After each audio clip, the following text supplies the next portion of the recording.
जय हिंद दोस्तों। मैं अमित आप सभी का अपने यूट्यूब चैनल अमित मेहंदा क्लास पर स्वागत करता हूं। आज के इस वीडियो में हम देखने वाले हैं जो हमारा यूपी पीसीएस 2020 का पेपर हुआ था 11 अक्टूबर को।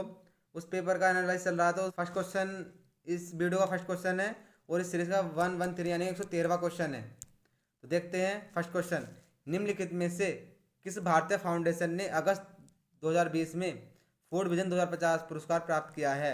तो ऑप्शन ए है इस्माइल फाउंडेशन, बी है नंदी फाउंडेशन, सी है अडानी फाउंडेशन और डी है रिलायंस फाउंडेशन। इसका आंसर की बात करें तो आंसर है बी, यानी कि नंदी जो फाउंडेशन है इसने 2020 में फूड विजन 2050 पुरस्कार प्राप्त किया है। व्याख्या देखते हैं। 6 अगस्त 2020 को रॉकफेलर फाउंडेशन ने अमेरिका के न्यूयॉर्क में फूड सिस्टम विजन 2050 पुरस्कार की घोषणा की। इसमें दुनिया के टॉप 10 विजनरीज में से एक के रूप में हैदराबाद स्थित गैर लाभकारी यानी कि नॉन प्रॉफिटेबल ऑर्गेनाइजेशन की बात की गई है। नंदी फाउंडेशन को चुना गया है। नांदी फाउंडेशन करीब 20 वर्षों से अराकुनोमिक्स मॉडल के आधार पर हैदराबाद के अराकू में आदिवासी किसानों के साथ काम कर रहा है। इस फाउंडेशन को $2 लाख की पुरस्कार राशि प्रदान किया गया है। तो इस जो पुरस्कार है तो वो कौन देता है? तो रॉकफेलर फाउंडेशन है जो अमेरिका में स्थित है, तो ये इस पुरस्कार को देती है। क्वेश्चन है 114 यानी कि 114वां क्वेश्चन है।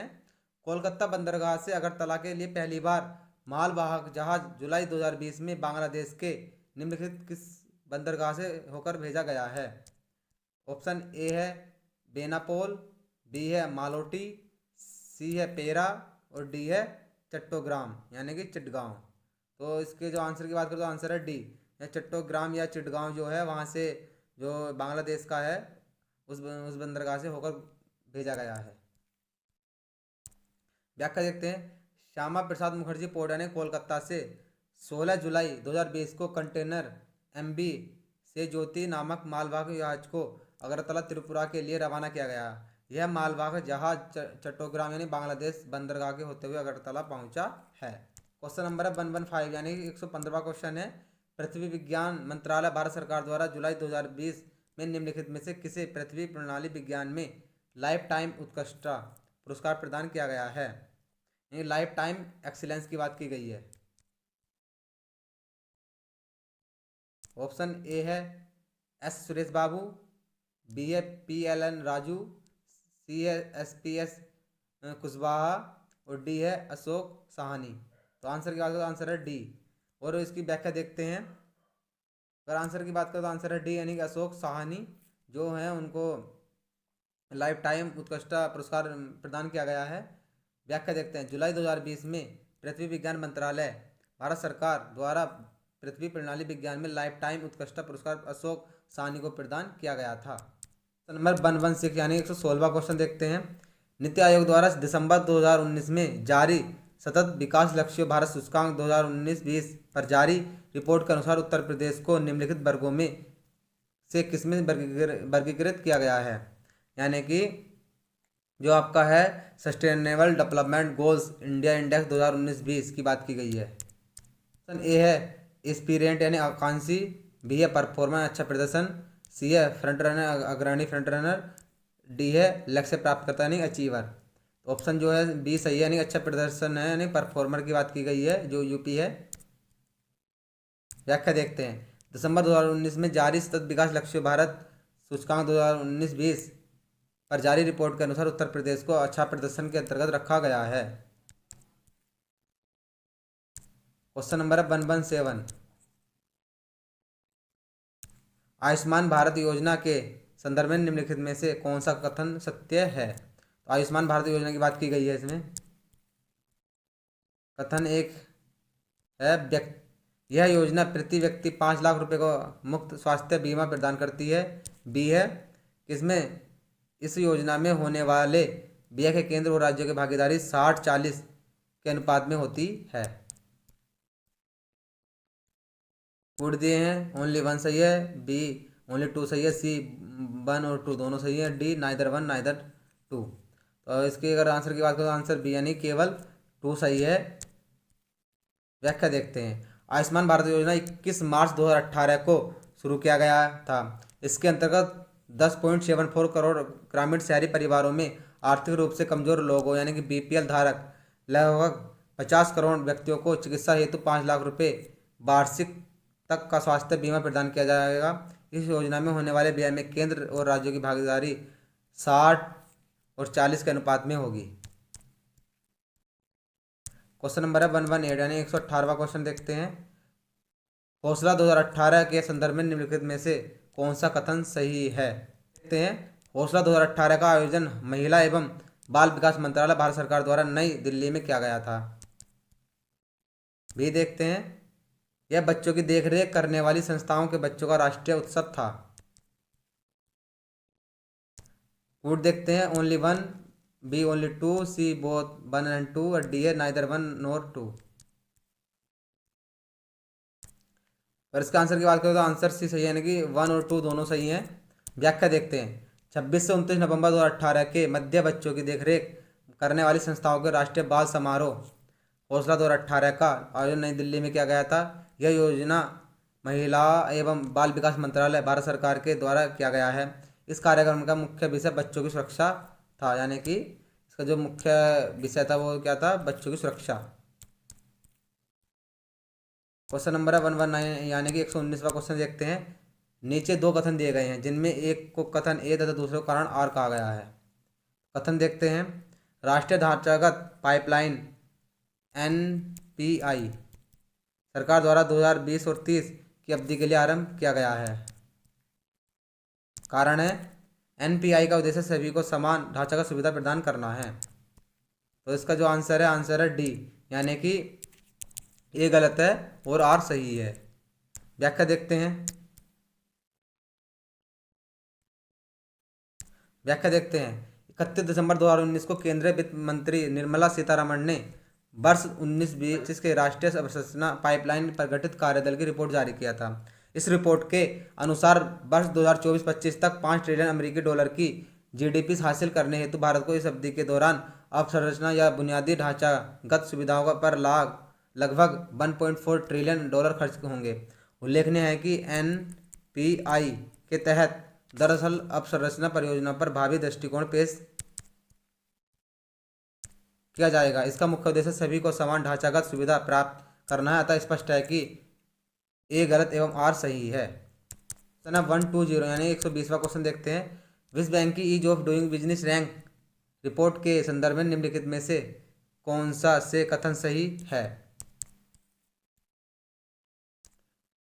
फर्स्ट है ease of doing business rank report 2020 में भारत का 63वां स्थान है।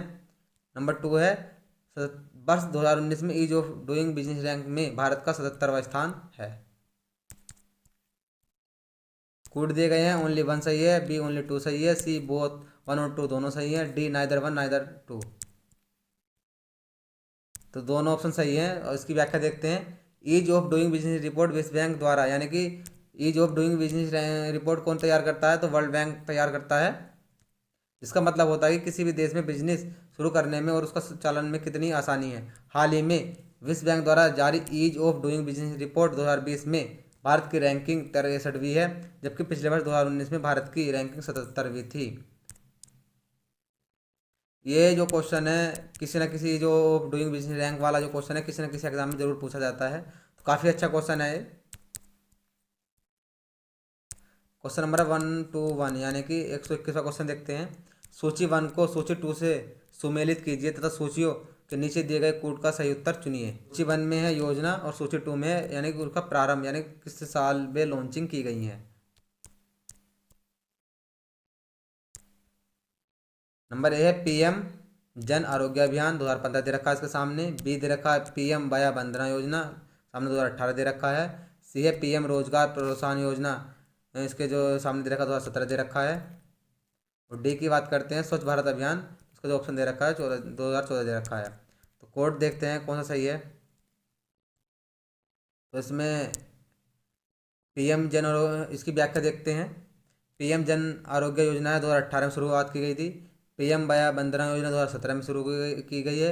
PM रोजगार प्रोत्साहन योजना 2016 में शुरू की गई है। स्वच्छ भारत अभियान 2014 में शुरू किया गया है। तो नोट दे रखा है इसमें प्रधानमंत्री रोजगार प्रोत्साहन योजना 9 अगस्त 2016 से प्रारंभ किया गया था, न कि 2015 में। यानी कि जिसमें जो ऑप्शन है वो गलत है, 2015 नहीं है, 2016 है। तो ये पॉइंट याद रखना। क्वेश्चन नंबर 122 यानी 122वें क्वेश्चन देखते हैं। निधि कार्यक्रम के संदर्भ में निम्न में से कौन सा से कथन सही है या है? फर्स्ट है, निधि कार्यक्रम छात्रों के लिए स्टार्टअप हेतु प्रारंभ किया गया है। नंबर बी है, इसका उद्देश्य 20 छात्रों के स्टार्टअप हेतु प्रतिवर्ष वित्तीय सहायता कराना है, यानी कि फाइनेंशियल सपोर्ट की बात की गई है इसमें। मुझे कोड दे रखे हैं, only one, B only two, C both one और टू दोनों, और डी है न तो एक न दो। बात करो आंसर सी सही है, यानी कि वन और टू दोनों सही हैं।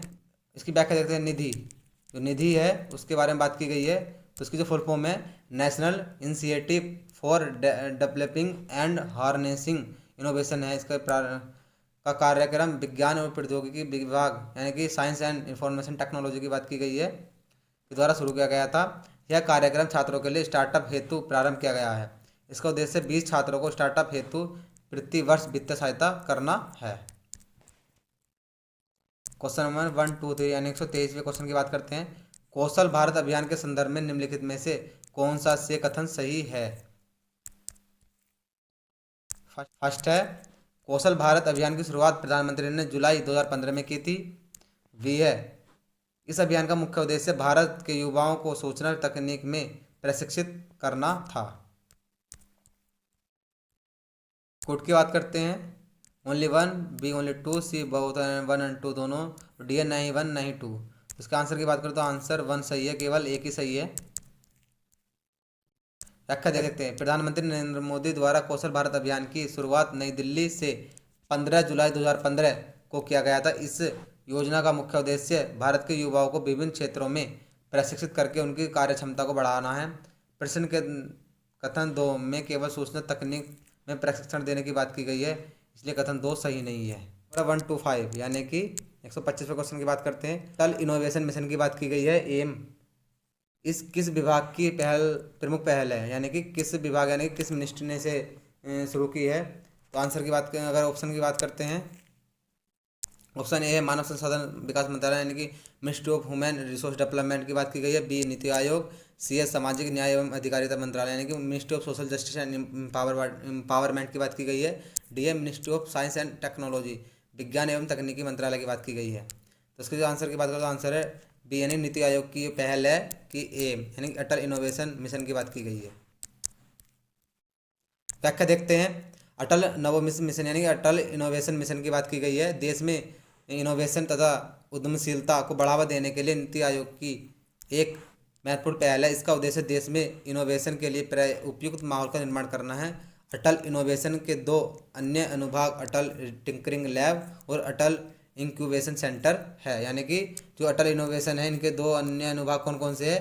अटल टिंकरिंग लैब और अटल इंक्यूबेशन सेंटर।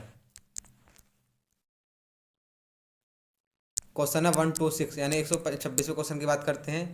भारत में अगस्त 2020 में निम्नलिखित स्थानों में से कहाँ पर रेल संग्रहालय राष्ट्र को समर्पित किया गया है, यानी कि रेल म्यूजियम की बात की गई है, कहाँ पर या किस जगह समर्पित किया गया है? ऑप्शन ए है हुबली, बी है मैसूर, सी है सिलवासा, डी है चितरंजन। तो आंसर की बात करें तो आंसर जो है इसका ए सही है, हुबली। व्याख्या देखते हैं। 9 अगस्त 2020 को वीडियो कॉन्फ्रेंसिंग के माध्यम से हुबली यानी जो कर्नाटक में है एक रेल संग्रहालय को राष्ट्र को समर्पित किया गया था। यह दक्षिण पश्चिम रेलवे का दूसरा प्रथम मैसूर रेल संग्रहालय हो गया है। क्वेश्चन नंबर 127 यानी 127वें क्वेश्चन की बात करते हैं। जुलाई 2020 में निम्नलिखित में से कौन सा मंगल मिशन का प्रक्षेपण करने वाला पहला अरब राष्ट्र हुआ है? देखते हैं। संयुक्त अरब अमीरात ने जापान के सहयोग से अपना पहला मंगल मिशन 20 जुलाई को प्रारंभ किया है। संयुक्त अरब अमीरात पहला अरब मुल्क है जिसने मंगल मिशन होप को प्रारंभ किया है। होप उपग्रह मंगल की कक्षा में फरवरी 2021 तक पहुंचेगा। यानी क्वेश्चन ये कह सकता है कि जो होप मिशन है वो किसका है, तो वो है UAE। और ये पहला मुस्लिम कंट्री यानी कि अरब कंट्री मुस्लिम है जिसने मंगल पर जाने का यह काम किया है। क्वेश्चन है 128 भारत के निम्नलिखित पड़ोसी देशों में से किसने जुलाई 2020 में सोशल मीडिया के लिए मुफ्त इंटरनेट सेवा पर प्रतिबंध लगाया है? तो ऑप्शन ए है नेपाल, बी है भूटान, सी है म्यांमार, डी है बांग्लादेश। तो आंसर सही जो है इसका डी, बांग्लादेश ऐसा देश है जिसने सोशल मीडिया पर मुफ्त इंटरनेट पर सेवा प्रतिबंध लगा दिया गया है। व्याख्या देखते हैं। बांग्लादेश दूरसंचार नियामक आयोग ने दूरसंचार कंपनियों को सोशल मीडिया तक पहुंचने के लिए अपने ग्राहकों को मुफ्त इंटरनेट सेवाएं बंद करने का निर्देश दिया है। नियामक प्राधिकरण ने कहा कि यह कंपनियों के बीच अस्वस्थ प्रतिस्पर्धा को जन्म देता है। नेक्स्ट क्वेश्चन की बात करते हैं 129 129वें क्वेश्चन की बात करते हैं। इंडिया आइडिया समिट 2020 के संबंध में निम्नलिखित कथनों में से कौन सा से सही है? ऑप्शन ए है इसे अमेरिका भारत व्यापार परिषद द्वारा वस्तुतः 22 जुलाई 2020 को आयोजित किया गया है। नंबर 2 है इसका विषय थीम यानी भारत का सशक्तिकरण है, यानी कि the theme of the summit was the empowering of India की बात की गई है। कोड दिए गए हैं only 1, B only 2, C both 1 and 2 दोनों, डी नाइदर 1 नाइदर 2। आंसर की बात करें तो आंसर ए सही है, यानी कि केवल एक सही है।